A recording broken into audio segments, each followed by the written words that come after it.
আসসালামু আলাইকুম। আশা করি সকলে আল্লাহর রহমতে ভালো আছেন। আপনাদের সাথে আছে আমি মোহাম্মদ মনির হোসেন আকাশ। ইতিমধ্যে সপ্তম শ্রেণীর গণিত পরীক্ষার প্রশ্নপত্র আমার হাতে চলে এসেছে। তো আমাদের এখানে মোট 4টি কাজে বিভক্ত করেছে প্রশ্নকে। তো প্রথম কাজ, জোড়ার কাজে নির্দেশনা। প্রথম কাজের নাম হচ্ছে সাশ্রয়ী হয়ে সঞ্চয় করি। এই প্রথম যেটা হবে কাজটা জোড়ার কাজ। তো তোমরা এইটুকু পড়ে নিবে। তো এইবার বলেছে এবার প্রত্যেকে নিজের খাতায় প্রশ্নগুলোর উত্তর দাও। তো আমরা প্রশ্ন উত্তরে চলে যাই।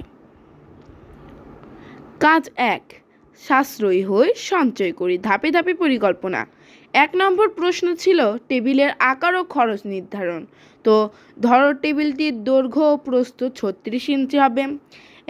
একটি টেবিল তৈরি করতে হবে 2000 টাকা। তো আমরা 1 নম্বরের উত্তর লিখলাম। 2 নম্বর প্রশ্ন ছিল প্রথম মাসের সঞ্চয়ের পরিমাণ নির্ধারণ। ধরো প্রথম মাসের সঞ্চয়ের পরিমাণ 2 টাকা। তাহলে সঞ্চয়ের হিসাবের ছক, প্রথম মাস 2 টাকা, দ্বিতীয় মাস 2 × 2 4, তৃতীয় 2 এর উপর কিউব দিলে 8। এরপরে হচ্ছে চতুর্থ মাস 2 × 2 মানে 4টা 2 × 16, পঞ্চম মাস এরপরে এই তো 32। এভাবে কি ডট ডট দিবে, ডট ডট দিয়ে বোঝালে তোমার আরও আছে, এটা তোমাদের কিন্তু বোঝাবে। সঞ্চয়ের হিসাব ছক আকারে লিখো। তো এটা উপরের ছক অনুযায়ী সঞ্চয়ের পরিমাণ ধাপে ধাপে বেড়ে যাবে। এখানে যে আমরা দেখলাম সঞ্চয়ের হিসাবের ছক। তো এরপরে 2 নম্বর প্রশ্ন বলেছে, এটা তোমাদের হচ্ছে এই 1 আর 2 উদ্দীপকে, আর প্রশ্নগুলোর উত্তর এখন দিব। 1 নম্বর উত্তর হবে, এই তো আমি দাঁড়াও দেখে দিচ্ছি একের উত্তর। এগুলো আমার একটু এডিটিংয়ে ভুল হয়েছে। এটা হবে 1 এর উত্তর। এরপরে 2 এর উত্তর এটা। হ্যাঁ, সংখ্যাগুলো সূচক আকারে প্রকাশ করা যাবে। প্রথম মাসে সঞ্চয়ের পরিমাণ এ হলে দ্বিতীয় মাসে হবে এ স্কোয়ার, তৃতীয় মাসে হবে এ কিউব, এবং ধাপে ধাপে এ এন পর্যন্ত পৌঁছাবে। এন মানে অজানা, এখানে এন মানে হচ্ছে অজানা।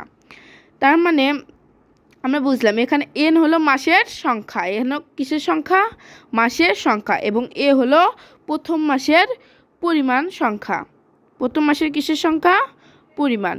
তাহলে এটা হচ্ছে তোমাদের কাজ 1-এর 1 নম্বর প্রশ্নের উত্তর।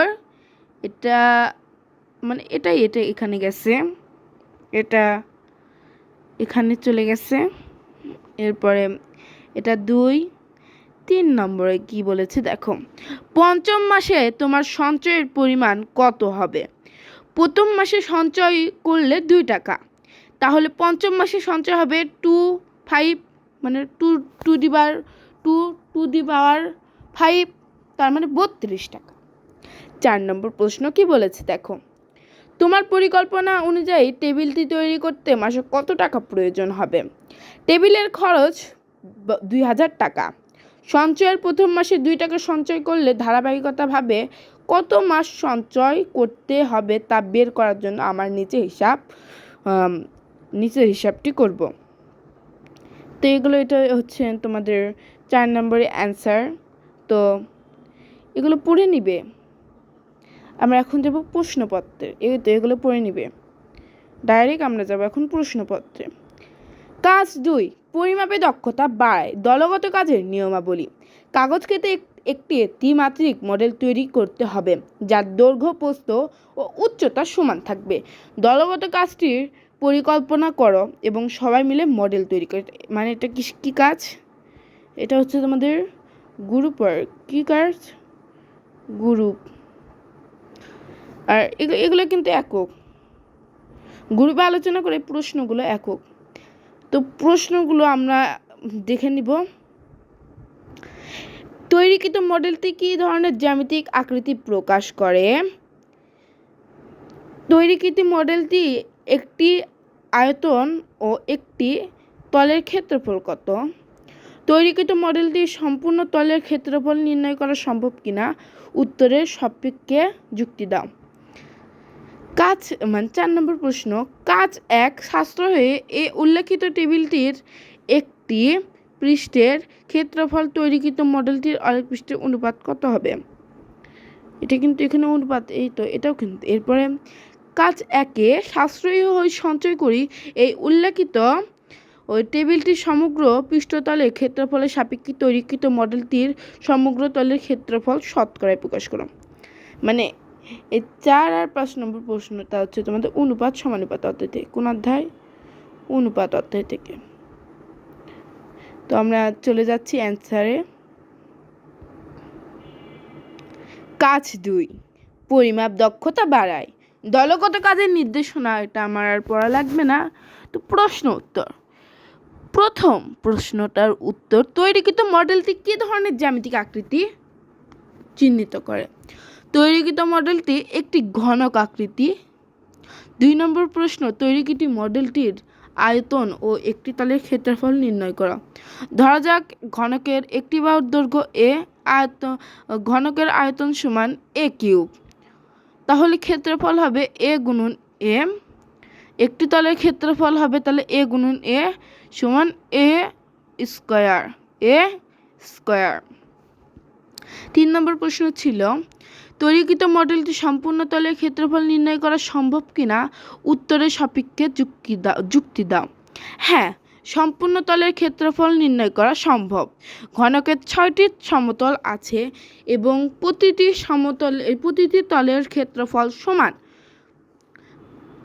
সম্পূর্ণ তলের ক্ষেত্রফল টোটাল সারফেস এরিয়া, 6টি তলের ক্ষেত্রফল 6 গুণন a whole square equal 6a square. 3 number প্রশ্ন কিন্তু এখনো হয়নি, এটা কিন্তু এখনো করতেছি আমরা। সম্পূর্ণ তলের ক্ষেত্রফল 6 গুণন a whole square plus 6a square, এটা তো আমি তোমাদের বললাম। উদাহরণ ধরা যাক আমাদের ঘনকটির একক বাহুর দৈর্ঘ্য এ সমান 5 সেমি। 1 নম্বর, আয়তন এ কিউব ইকুয়াল 5 কিউব সমান 125 ঘন সেমি। 2 নম্বর, একটি তলের ক্ষেত্রফল এ স্কয়ার সমান 5 স্কয়ার সমান 25 বর্গ সেমি। 3 নম্বর, সম্পূর্ণ তলের ক্ষেত্রফল 6a স্কয়ার ইকুয়াল 6 গুণন 25 সমান 150 বর্গ সেমি। এভাবে আমরা ঘনক আকৃতির মডেল ও আয়তন পরিমাপ করতে পারি। তো বুঝলে অনুপাতেরটা এটা তোমরা করে নেবে। এই তো কাজ 4 এবং 5।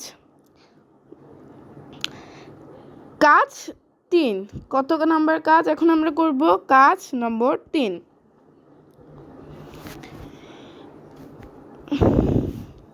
গাণিতিক সূত্র যাচাই করি। একক কাজ নির্দেশনা। দলগত কাজের মাধ্যমে তৈরিকৃত মডেলটির একটি পৃষ্ঠার সমান একটি কাগজ নাও। এবার নিচের সূত্রগুলো আর লটারির মাধ্যমে প্রাপ্ত যে কোনো একটি সূত্র বেছে নাও। অতঃপর উক্ত কাগজটি রং করে একটি মডেল তৈরির মাধ্যমে সূত্রটি তৈরি করো। সূত্রগুলো হলো a square plus whole square ab plus whole square equal a minus b whole square plus 4ab। এগুলো অনুসিদ্ধান্ত দিয়েছে।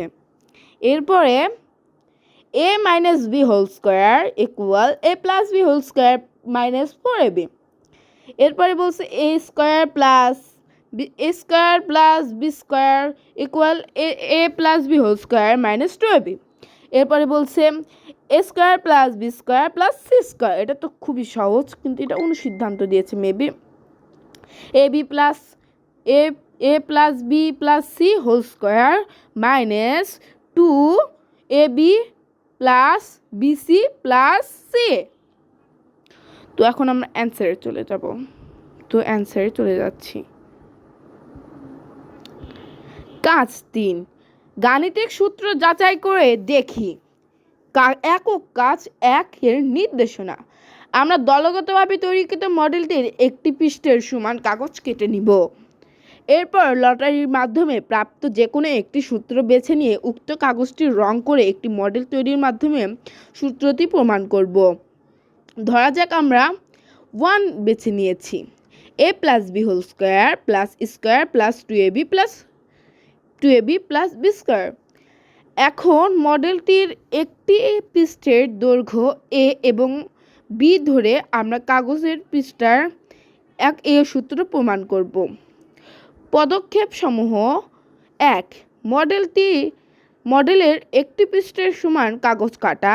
ধরো মডেলটির একটি পৃষ্ঠের দৈর্ঘ্য এ সমান 5 সেমি এবং বি সমান 5 সেমি।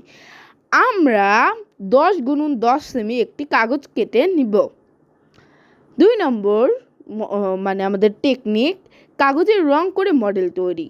কাগজটিকে a প্লাস বি গুণন a প্লাস বি ইকুয়াল 10 × 10 সেমি আকারের 4টি অংশে ভাগ করব। প্রথম অংশ হবে a স্কোয়ার, যা 5 সেমি অথবা 5 সেমি, মানে 5 সেমি। a স্কোয়ার মানে পুরোটার আমরা 5 সেমি। দ্বিতীয় অংশের পুরোটা হবে বি স্কোয়ার অর্থাৎ 5 সেমি। 2টি এবি অংশ হবে 5 সেমি। এবি অংশ কত হবে? 5 সেমি। 3 নম্বর সূত্র প্রমাণ, কাগজে এ এবং বি দ্বারা ভাগ করে প্রতিটি অংশ রং করব। চিত্র, এই তো আমরা চিত্র দিয়েছি। এখন আমরা a plus B square equal square plus 2ab plus B square প্রমাণ করতে পারি।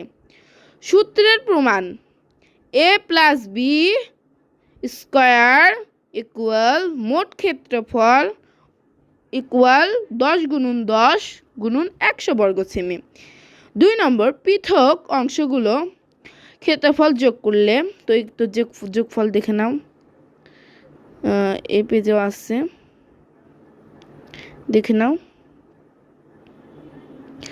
তো আজকে ছিল এই পর্যন্ত তোমাদের ক্লাস।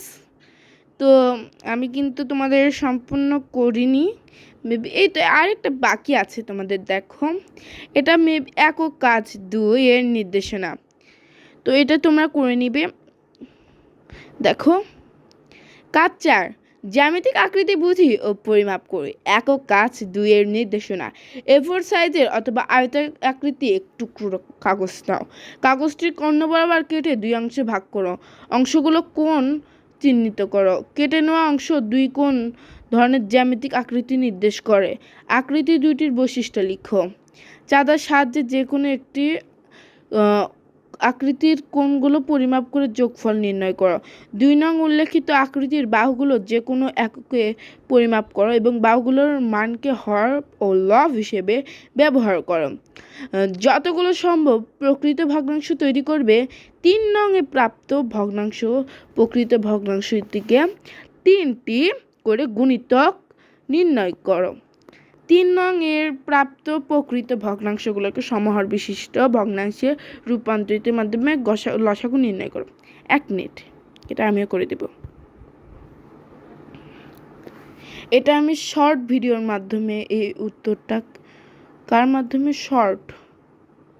শর্ট ভিডিওর মাধ্যমে তোমাদের দিয়ে দেব। শর্ট ভিডিও, এই কাজ 4। তো এখানে আমার PDF আমি আর বাড়াইনি, ওই জন্য আমি তো তোমাদের কিসের মাধ্যমে দিয়ে দেব? Short video. তো এই পর্যন্তই আজকে ছিল। আসসালামু আলাইকুম।